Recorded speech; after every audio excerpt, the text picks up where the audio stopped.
peoples, and welcome back to another video. Please ignore any construction sounds in the background. My mom and sister are working on redoing some stuff in the bedroom.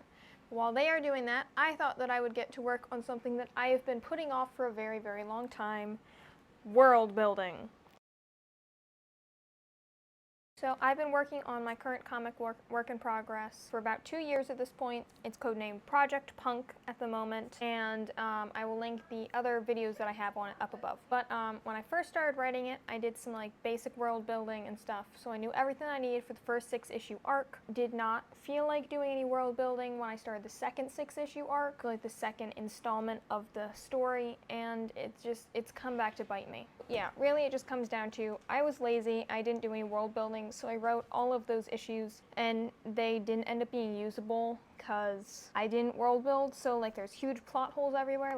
How did this character get there? I don't know, I didn't feel like thinking about it. How does this character not see these people? I don't know, I didn't feel like thinking about it. And today is the day that I plan on fixing those issues, which I've put off for 2 weeks now. The first weekend I could say it's because I was sick. Last weekend I couldn't really give any good reason, and this weekend I'm not letting myself put it off any longer. So I have the basis of the world built out, but there's this one specific faction that is introduced in the second arc.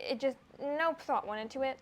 I knew that they needed to be there, I knew the characters that were in there, but I didn't know where their base was, I didn't know the layout of their base, and that sort of shows because in one issue they'll get into the main command area by going down this hallway, and then the next issue they'll use a different hallway to access it, and it's just, it's that continuity stuff that bothers me and that maybe other people wouldn't notice, but at least I know it's there and it just doesn't work right in my head. So I'm going to basically ask myself questions. I can put them in the description down below if you're also building a faction and need some details added to it. Also, if you think of a question that I should ask myself for this exercise, please comment it down below because I really want this to be the last time I have to rebuild this faction. What am I saying? Rebuild? Build for the first time.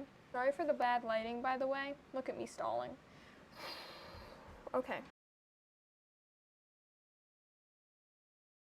Okay, so now I have my list. I split it into origins and motivation and the base. Origins and motivation is sort of a catch-all for everything, like what they dress like, how many of them there are, all that stuff, along with their origin and motivation. Okay, so my mom is no longer using the light, so I can use it, so we should have some better lighting now. It's very glaringly bright.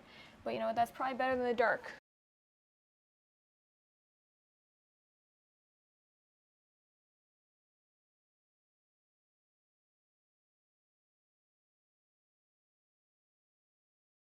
At this point, I decided to draw an actual sketch of what the base's interior looked like versus just trying to visualize it in my head and write it out with words. I feel like it really did end up helping me because I was able to figure out where all the rooms were, which ones went into which. I also decided to situate it on a sort of abandoned railroad sort of area, which I feel like makes it a little bit more visually interesting than if it was just a bunch of square rooms.